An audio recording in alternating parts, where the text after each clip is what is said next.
ಹರಿ ಓಂ ಗುರುಭ್ಯೋ ನಮಃ. ಆತ್ಮೀಯರಲ್ಲಿ ನಮಸ್ಕಾರ. ಆತ್ಮೀಯರೇ, ನಾವೀಗ 2025 ಅಕ್ಟೋಬರ್ ತಿಂಗಳಲ್ಲಿ ರಾಶಿ ಭವಿಷ್ಯ ಬಗ್ಗೆ ಮಾತಾಡೋಣ. ನೋಡಿ, ಈ ಒಂದು ತಿಂಗಳಲ್ಲಿ ವೃಷಭ ರಾಶಿಯವರಿಗೆ ಯಾವ ರೀತಿ ಫಲಾಫಲಗಳು ಅಕ್ಟೋಬರ್ ತಿಂಗಳ ಪೂರ್ತಿ ಸಿಗತ್ತೆ, ಯಾವ ರೀತಿ ಗ್ರಹಗಳ ಫಲನ ಪಡೆಯುವಂತಹ ಯೋಗಗಳಿದೆ ಅನ್ನುವಂತಹದನ್ನೆಲ್ಲ ನಾವೀಗ ನೋಡೋಣ. ನೋಡಿ, ನೀವು ಬಹಳಷ್ಟು ಜನ ನಮ್ಮ ವಿಡಿಯೋಸ್ ಎಲ್ಲ ನೋಡ್ತಾ ಇದ್ದೀರಾ. ಹಾಗಾಗಿ ನಮ್ಮ ಒಂದು ವಿಡಿಯೋಸ್ ಯಾರೆಲ್ಲ ಸಬ್ಸ್ಕ್ರೈಬ್ ಮಾಡ್ಕೊಂಡಿಲ್ಲ, ದಯವಿಟ್ಟು ಸಬ್ಸ್ಕ್ರೈಬ್ ಮಾಡ್ಕೊಳ್ಳಿ. ನಿಮಗೆ ವಿಡಿಯೋಸ್ ಇಷ್ಟ ಆದಲ್ಲಿ ಲೈಕ್ ಕೊಡಿ, ನಿಮ್ಮ ಹಿತೈಷಿಗಳಿಗೆ ಶೇರ್ ಮಾಡಿ ಅಂತ ಪ್ರಾರ್ಥನೆ ಮಾಡ್ತಾ, ಈಗ ವೃಷಭ ರಾಶಿಯವರಿಗೆ ಅಕ್ಟೋಬರ್ ತಿಂಗಳಲ್ಲಿ ರಾಶಿ ಫಲಗಳು ಹೇಗಿರುತ್ತೆ ಅಂತ ನೋಡೋಣ. ನೋಡಿ, ಈ ಒಂದು ತಿಂಗಳಲ್ಲಿ 6 ಗ್ರಹಗಳ ಬದಲಾವಣೆ ಇದೆ. ನೋಡಿ, 9 ಗ್ರಹಗಳಲ್ಲಿ 6 ಗ್ರಹಗಳು ಒಂದು ರಾಶಿಯಿಂದ ಮತ್ತೊಂದು ರಾಶಿಗೆ, ಮತ್ತೊಂದು ರಾಶಿಯಿಂದ ಇನ್ನೊಂದು ರಾಶಿಗೆ ಚೇಂಜ್ ಆಗುವಂತಹ ಸ್ಥಿತಿಗಳಿದೆ. ಅದರಲ್ಲೂ ಬುಧ ಗ್ರಹ 3 ಮನೆಗಳು ಬದಲಾವಣೆ ಆಗ್ತಾ ಇದ್ದಾನೆ.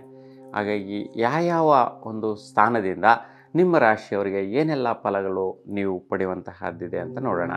ನೋಡಿ, ಮುಖ್ಯವಾಗಿ ನಿಮ್ಮ ಜಾತಕಗಳ ಪ್ರಕಾರ ನಿಮ್ಮದೇ ಆದಂತಹ ಒಂದು ರೀತಿಯಲ್ಲಿ ಗ್ರಹ ಬದಲಾವಣೆಗಳಿರುತ್ತೆ, ಮತ್ತು ದಶಾಭಕ್ತಿ ರೀತ್ಯ, ಗೋಚಾರ ರೀತ್ಯ ಫಲಾಫಲಗಳಿರುತ್ತೆ. ಆದರೆ ರಾಶಿ ರೀತ್ಯ ಅಂದರೆ ಹೋಲ್ಸೇಲಾಗಿ ಎಲ್ರಿಗೂ ಕೆಲವೊಂದು ಅಂಶಗಳು ಅನ್ವಯಿಸೋ ರೀತಿಯಲ್ಲಿರ್ತಕ್ಕಂತಹವನ್ನೆಲ್ಲ ನಾವೀಗ ತಿಳಿಯೋಣ.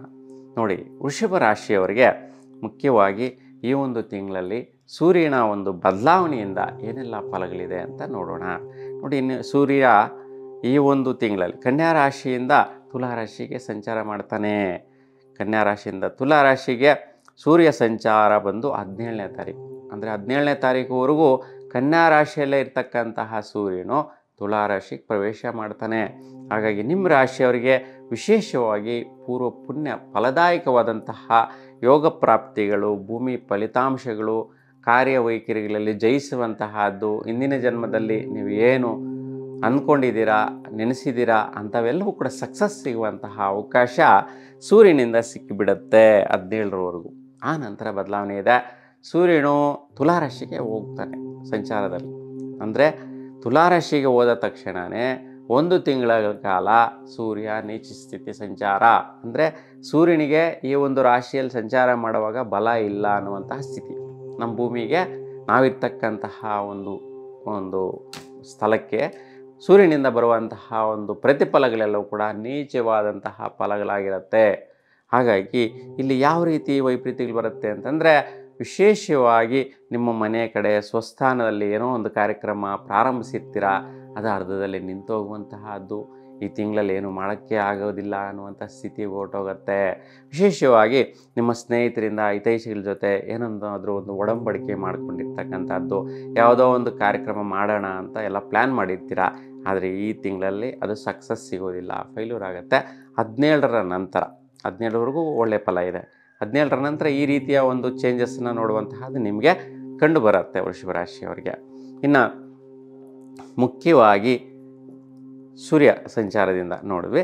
ಇನ್ನು ಕುಜಗ್ರಹ ಬದಲಾವಣೆ ನೋಡಿ, ಕುಜನ ಬದಲಾವಣೆ ತುಲಾ ರಾಶಿಯಲ್ಲಿ ಸಂಚಾರ ಮಾಡ್ತಾ ಇರ್ತಾನೆ. ಸಿತ್ತ ನಕ್ಷತ್ರ, ಸ್ವಾತಿ, ವಿಶಾಖ ನಕ್ಷತ್ರದಲ್ಲಿ ಈ ತಿಂಗಳ ಅಂತ್ಯಕಾಲಕ್ಕೆ ಅಂದರೆ 27ನೇ ತಾರೀಕಿಗೆ ಕುಜಗ್ರಹ ವೃಶ್ಚಿಕ ರಾಶಿ ಅಂದರೆ ಸ್ವಸ್ಥಾನಕ್ಕೆ ಹೋಗ್ತಾ ಇದ್ದಾನೆ. ಹಾಗಾಗಿ ಸ್ವಲ್ಪ ಬದಲಾವಣೆಗಳನ್ನ ತರುವಂತಹದ್ದಿರುತ್ತೆ. ಇನ್ನು ತುಲಾ ರಾಶಿಯಲ್ಲಿ ಸೂರ್ಯನ ಜೊತೆ ಯತಿ ಆಗ್ತಾನೆ. ಆವಾಗಲೂ ಕೂಡ ನೀಚವಾದಂತಹ ಫಲಗಳು, ಪ್ರಯತ್ನಗಳು, ದಾಂಪತ್ಯ ಸೌಖ್ಯದಲ್ಲಿ ವೈಪರೀತ್ಯ, ಏನಾದರೂ ಖರ್ಚು ಇನ್ವೆಸ್ಟ್ಮೆಂಟ್ ಮಾಡಿ ಇರ್ತಕ್ಕಂಥ ವಿಚಾರದಲ್ಲಿ ಫಲ ಸಿಕ್ಕದಿರೇ ಇರ್ತಕ್ಕಂಥದ್ದು ಇವೆಲ್ಲ ಕೂಡ ನಡೆದು ಹೋಗುತ್ತೆ. ಇನ್ನು 27ರ ನಂತರ ಕುಜ ಸ್ವಸ್ಥಾನಕ್ಕೆ ವೃಶ್ಚಿಕ ರಾಶಿಗೆ ಪ್ರವೇಶ ಮಾಡೋದರಿಂದ, ನಿಮ್ಮ ರಾಶಿಯ ದೃಷ್ಟಿಯಲ್ಲಿರೋದರಿಂದ ವಿಶೇಷವಾಗಿ ನಿಮ್ಮ ವೈಯಕ್ತಿಕವಾದಂತಹ ನಿರ್ಣಯಗಳು, ಅಂದರೆ ದೃಢವಾಗಿ ಏನು ಸಂಕಲ್ಪ ಮಾಡಿರ್ತೀರಾ ಅವೆಲ್ಲವೂ ಕೂಡ ಸಕ್ಸಸ್ ಸಿಗುವಂತಹ ಸ್ಥಿತಿ ನಿಮ್ಮದಾಗಿರುತ್ತೆ. ಮತ್ತು ದಂಪತಿಗಳು ಯಾವ ವಿಷಯದಲ್ಲಿ ಪ್ರಯತ್ನ ಮಾಡೋಕ್ಕೆ ಮುಂದಾಗ್ತೀರಾ ಆ ವಿಷಯದಲ್ಲಿ ಬಹಳಷ್ಟು ಪಟುತ್ವ ಇರುತ್ತೆ. ಒಂದು ಹಠಸಾಧನೆಯಿಂದ ಗೆಲುವನ್ನು ನೋಡುವಂತಹದನ್ನು ಈ ತಿಂಗಳ ಅಂತ್ಯದಿಂದ ಆ ಒಂದು ಯೋಗ ಪ್ರಾಪ್ತಿಗಳು ಸಿಗತ್ತೆ, ಚೆನ್ನಾಗಿದೆ. ಇನ್ನು ಬುಧಗ್ರಹ ಬದಲಾವಣೆ ನೋಡಿ, ಬುಧನು ಕನ್ಯಾ ರಾಶಿಯಲ್ಲಿ 2ನೇ ತಾರೀಕುವರೆಗೂ, ಅಂದರೆ ಪ್ರಾರಂಭದಲ್ಲಿ 2ನೇ ದಿವಸ 2ನೇ ತಾರೀಕುವರೆಗೂ ಮಾತ್ರ ಇರ್ತಾನೆ. ಹಾಗೆ 2ವರೆಗೂ ಕನ್ಯಾ ರಾಶಿಯಲ್ಲಿ ಉಚ್ಚ ಸ್ಥಾನದ ಉಚ್ಚ ಬಲ ಕೊಡುವಂತಹದ್ದಿರುತ್ತೆ. ಹಾಗೆ ಯಾವುದೆಲ್ಲ ಒಂದು ಭೂಮಿ ಪ್ರಯತ್ನಗಳು, ನಿಮ್ಮದೇ ಆದಂತಹ ಮನೆ ಕಟ್ಟುವಂಥ ವಿಚಾರ ಆಗಿರೋದು, ಸೈಟ್ ತಗೊಳ್ಳುವಂಥದ್ದು ವಿಚಾರ ಆಗಿರೋದು, ವ್ಯಾಪಾರ ವ್ಯವಹಾರ ವಹಿವಾಟುಗಳನ್ನು ನಡೆಸುವಂಥ ವಿಚಾರದಲ್ಲಿ ಪ್ರಾರಂಭದಲ್ಲಿ ಸಕ್ಸಸ್ ಸಿಗುತ್ತೆ. ಆನಂತರ 2ರ ನಂತರ ತುಲಾರಾಶಿಗೆ ಪ್ರವೇಶ ಮಾಡ್ತಾನೆ. ತುಲಾರಾಶಿಗೆ ಪ್ರವೇಶ ಮಾಡಿದಾಗ ಯಾರದೇ ಮಿತ್ರರಾಗಿರ್ಬೋದು, ನಿಮ್ಮ ಸ್ನೇಹಿತರು ಎಷ್ಟೇ ನಿಮ್ಗೆ ಕ್ಲೋಸ್ ಆಗಿರಲಿ, ಎಷ್ಟೇ ಹಿತೈಷಿಗಳಾಗಿರಲಿ, ಅವ್ರ ಜೊತೆ ನೀವು ಯಾವುದೇ ರೀತಿ ಒಡಂಬಡಿಕೆ, ವ್ಯವಹಾರ, ವ್ಯಾಪಾರ ಚಟುವಟಿಕೆಗಳನ್ನ ಮಾಡದಿರ ಇರ್ತಕ್ಕಂತಹದ್ದು ಉತ್ತಮ. ಏಕೆಂದರೆ ಶುಭವಾದಂಥ ಸ್ಥಾನ ಅಲ್ಲ. ಏಕೆಂದರೆ ಷಷ್ಠಮ ಸ್ಥಾನದಿಂದ ವ್ಯಯಸ್ಥಾನ ದೃಷ್ಟಿಯಲ್ಲಿರ್ತಕ್ಕಂಥ ಬುಧನು, ಹಾಗಾಗಿ ಅನವಶ್ಯಕವಾಗಿ ಖರ್ಚು ವೆಚ್ಚಗಳಾಗುವಂತಹ ಸ್ಥಿತಿಗೆ ಹೊರಟೋಗುತ್ತೆ. ಹಾಗೆ ತುಂಬ ಜಾಗೃತೆಯಿಂದ ಇರೋದು ಉತ್ತಮಪ್ರದ. ಅದೇ ಸ್ಥಾನದಲ್ಲಿ ಸೂರ್ಯನ ಜೊತೆ ಕೂಡ ಯತಿಯಾಗ್ತಾನೆ ಬುಧ. ಹಾಗಾಗಿ ಅಲ್ಲಿ ಸೂರ್ಯ ನೀಚ ಸ್ಥಿತಿ ಇರೋದ್ರಿಂದ ಬುಧನಿಗೂ ನೀಚ ಫಲ ಆಗುತ್ತೆ, ಕುಜನಿಗೂ ನೀಚ ಫಲ ಆಗುತ್ತೆ. ಹಾಗಾಗಿ ಬುಧನು ಕೂಡ ಪಾಪಗ್ರಹ ಆಗುವಂತಹ ಸ್ಥಿತಿ ಉಂಟಾಗುತ್ತೆ. ಹಾಗಾಗಿ ಬುಧನ ಒಂದು ವೈಪರೀತ್ಯಗಳು ಉಂಟಾಗೋದಕ್ಕೋಸ್ಕರ ಮಹಾವಿಷ್ಣುವನ್ನ ದರ್ಶನ ಮಾಡಿ ತುಳಸಿ ಅಷ್ಟೋತ್ತರ ಮಾಡಿಸ್ಕೊಂಡು ಬನ್ನಿ. ನಿಮ್ಮ ವ್ಯವಹಾರ ವಿಚಾರಗಳೇನಾದರೂ ಮಾಡಲೇಬೇಕಿತ್ತು ತಿಂಗಳಲ್ಲಿ ಅಂತಂದರೆ ನೀವು ಈ ಒಂದು ವಿಷ್ಣು ಒಂದು ಆರಾಧನೆ ಮಾಡೋದ್ರಿಂದ ಸಕ್ಸಸ್ ಸಿಗುವಂತಹದ್ದು ಇರುತ್ತೆ. ಇನ್ನು ಗುರುಗ್ರಹ ಬದಲಾವಣೆ ನೋಡಿ, ಗುರು ಪುನರ್ವಸು ನಕ್ಷತ್ರದಲ್ಲಿ ಸಂಚಾರ ಮಾಡ್ತಾ ಇರ್ತಕ್ಕಂಥದ್ದು ಮಿಥುನ ರಾಶಿಯಲ್ಲಿ ಗುರುವಿನ ನಕ್ಷತ್ರದಲ್ಲೇ. ಇನ್ನು ಕಟಕ ರಾಶಿಗೆ ಪ್ರವೇಶ ಆಗ್ತಾನೆ ಗುರು. ಹಾಗಾಗಿ ನೋಡಿ, ಹಣಕಾಸಿನ ವಿಚಾರದಲ್ಲಿ ಭಾಳಷ್ಟು ವ್ಯಾವಹಾರಿಕವಾಗಿ ನೀವು ಗಳಿಸುವಂತಹದ್ದಾಗಿರ್ಬೋದು, ಮತ್ತು ಕೆಲವೊಂದು ಆದಾಯಗಳು ಬರುವಂತಹ ವಿಚಾರಗಳಲ್ಲಿ ಕೂಡ ಬದಲಾವಣೆ ತರುವಂತಹದ್ದು. ಸ್ವಲ್ಪ ಆರೋಗ್ಯ ವಿಚಾರದಲ್ಲಿ ಕೂಡ ವೈಪರೀತ್ಯಗಳನ್ನ ನೋಡುವಂತಹದ್ದಿರುತ್ತೆ. ಅಂದರೆ ತೋಟ ಸಂಬಂಧಿ, ಶ್ವಾಸ ಸಂಬಂಧಿ, ಒಂದು ಶೀತ, ಅಲರ್ಜಿ, ಈ ಒಂದು ರಿಲೇಟೆಡ್ ಸಮಸ್ಯೆಗಳು ಕೆಲವೊಬ್ಬರಿಗೆ ಬರುವಂತಹದ್ದಿತ್ತು. ಆದರೆ ಈಗ ಈ ಒಂದು ಗುರುಗ್ರಹವು 18ನೇ ತಾರೀಕಿಗೆ ಬದಲಾವಣೆ ಆಗ್ತಾನೆ ಕಟಕ ರಾಶಿಗೆ. ನೋಡಿ, ಕಟಕ ರಾಶಿಯಲ್ಲಿ ಗುರುವಿಗೆ ಉಚ್ಚ ಸ್ಥಿತಿಯ ಬಲ ಬರುತ್ತೆ, ಉಚ್ಚ ಸ್ಥಾನಕ್ಕೆ ಹೊರಡ್ತಾನೆ. ಹಾಗಾಗಿ ತುಂಬ ಒಳ್ಳೆಯ ರೀತಿಯ ಪ್ರಯತ್ನದಾಯಕ ಫಲಗಳು ನಿಮ್ಮ ವೃತ್ತಿಯಲ್ಲಿ ಬದಲಾವಣೆ ತರುವಂತಹದ್ದಿರುತ್ತೆ. ಗಮನಿಸಿ, ಬೇಕಾದರೆ 18ನೇ ತಾರೀಕಿಗೆ ನಿಮಗೆ ವೃತ್ತಿಯಲ್ಲಿ ಭಾಳಷ್ಟು ಬದಲಾವಣೆಗಳು ಬರುತ್ತೆ, ಏನೋ ಒಂದು ಚೇಂಜಸ್ ಕಾಣಿಸುತ್ತೆ. ಒಳ್ಳೆಯ ರೀತಿಯ ಒಂದು ನಿಮಗೆ ಪ್ರಶಂಸೆ ಸಿಗುವಂತಹದ್ದಾಗಿರ್ಬೋದು, ಪೋಸ್ಟಿಂಗ್ ಆಗಿರ್ಬೋದು, ಯಾವುದೋ ಒಂದು ಆರ್ಡರ್ ಕಾಪಿ ಬರುವಂತಹದ್ದಾಗಿರ್ಬೋದು, ಒಳ್ಳೆಯ ರೀತಿಯ ಒಂದು ಘನತೆ, ಗೌರವ, ಸ್ಥಾನ ನೀವು ಅಭಿಮಾನಿಸುವಂತಹದ್ದಾಗಿರ್ಬೋದು, ನಿಮ್ಮ ಕೆಲಸ ಕಾರ್ಯ ವೃತ್ತಿಯಲ್ಲಿ ಒಳ್ಳೆಯ ರೀತಿಯ ಒಂದು ಫಲಾಫಲಗಳು ಮತ್ತು ಭಾಗ್ಯ ಪ್ರಯತ್ನದಲ್ಲಿ ಸಕ್ಸಸ್ ಸಿಗುವಂತಹದ್ದು, ಅಂದರೆ ಅದೃಷ್ಟದಾಯಕವಾದಂತಹ ಫಲಗಳಿರುತ್ತೆ. ಮತ್ತು ಸ್ವಲ್ಪ ಕುಟುಂಬದಲ್ಲಿ ವ್ಯಾಕುಲತೆ ಇರ್ತಕ್ಕಂತಹದ್ದಿರುತ್ತೆ. ಆದರೂ ಕೂಡ ಗುರುವಿನ ಒಂದು ಸಂಚಾರ ಬದಲಾವಣೆ ಉಚ್ಚ ಸ್ಥಿತಿ ಫಲ ಕೊಡುವಂತಹದ್ದು ನಿಮ್ಮದಾಗಿರುತ್ತೆ. ಇನ್ನು ಒಂದು ಶುಕ್ರಗ್ರಹ ಬದಲಾವಣೆ ನೋಡಿ, ಶುಕ್ರ ಸಿಂಹರಾಶಿಯಲ್ಲಿ ಇರ್ತಕ್ಕಂಥದ್ದು ನೋಡಿ, ಉತ್ತರ ನಕ್ಷತ್ರದ ಸಂಚಾರ ಮಾಡ್ತಾ ಇದ್ದಾನೆ ಶುಕ್ರಗ್ರಹ. ಹಾಗಾಗಿ ಶತ್ರುವಿನ ಸ್ಥಾನದಲ್ಲಿದ್ದಾನೆ.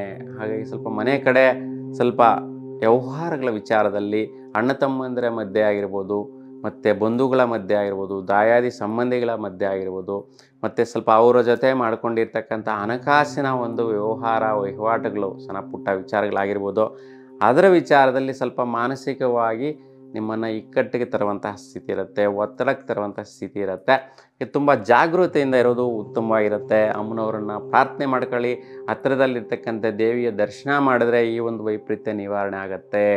ಇನ್ನು ಶುಕ್ರ ಬದಲಾವಣೆ ಆಗ್ತಾನೆ ಸಂಚಾರದಲ್ಲಿ ಕನ್ಯಾ ರಾಶಿಗೆ ಪ್ರವೇಶ ಮಾಡ್ತಾನೆ 9ನೇ ತಾರೀಕಿಗೆ. ನೋಡಿ, 9ನೇ ತಾರೀಕಿಗೆ ನಿಮ್ಮ ರಾಶಿಯಿಂದ ಪಂಚಮ ಸ್ಥಾನಕ್ಕೆ ಅಂದರೆ ಕನ್ಯಾ ರಾಶಿಗೆ ಪ್ರವೇಶ ಮಾಡಿದಾಗ ಕನ್ಯಾ ರಾಶಿಯಲ್ಲಿ ನೀಚ ಸ್ಥಿತಿ ಸಂಚಾರದಲ್ಲಿರ್ತಕ್ಕಂತಹ ಶುಕ್ರ ನೀಚ ಫಲಗಳು ಕೊಟ್ಬಿಡ್ತಾನೆ.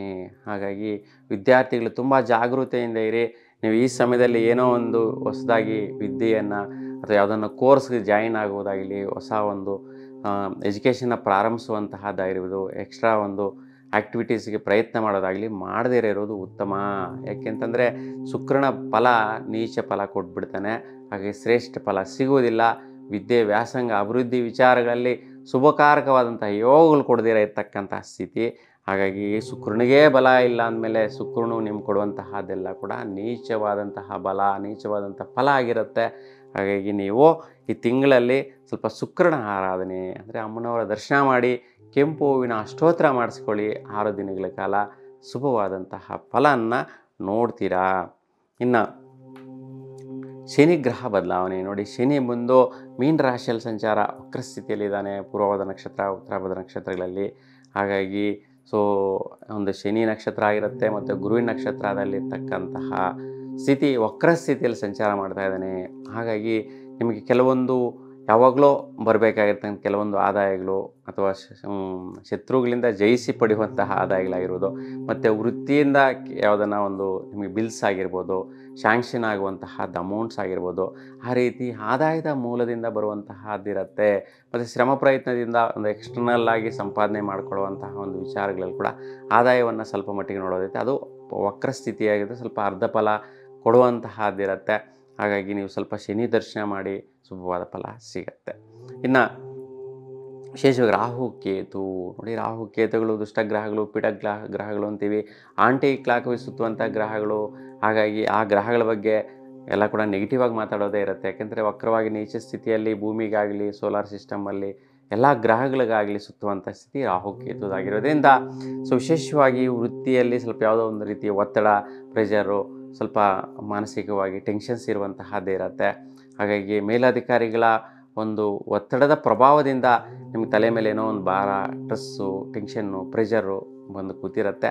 ಹಾಗೆ ಸ್ವಲ್ಪ ಶಕ್ತಿ ಮಾತಾ ದರ್ಶನ ಮಾಡಿ ಶುಭವಾದಂಥ ಫಲ ಸಿಗುತ್ತೆ. ರಾಹುಕಾಲದಲ್ಲಿ ವಿಶೇಷವಾಗಿ ಶಕ್ತಿ ಮಾತಾ ದರ್ಶನ ಮಾಡಿ ನಿಂಬೆಹಣ್ಣಿನ ದೀಪ ತುಪ್ಪದಿಂದ ಬೆಳೆಸುವಂಥ ಶ್ರೇಷ್ಠ ಫಲ ಸಿಗುತ್ತೆ. ಇನ್ನು ಕೇತುವಿನ ಪ್ರಭಾವಗಳು ಮನೆ ಕಡೆ ಸ್ವಲ್ಪ ವ್ಯವಹಾರಗಳು ಉಂಟಾಗುವಂತಹದ್ದು, ಕೆಲಸದಲ್ಲಿ ಕೂಡ ವ್ಯವಹಾರಗಳು ಉಂಟಾಗುವಂತಹದ್ದು. ಈ ರೀತಿ ಕೆಲವರಿಗೆ ಕೆಲವೊಂದು ಕೇಸು, ಕೋರ್ಟು, ವ್ಯವಹಾರ, ಸೆಟ್ಲ್ಮೆಂಟ್ಗಳು ಕೂಡ ಮಾಡ್ಕೊಳ್ಳುವಂಥದ್ದು ಮನೆ ಕಡೆ ವಿಚಾರದಲ್ಲಿ ಆಗಿರ್ಬೋದು.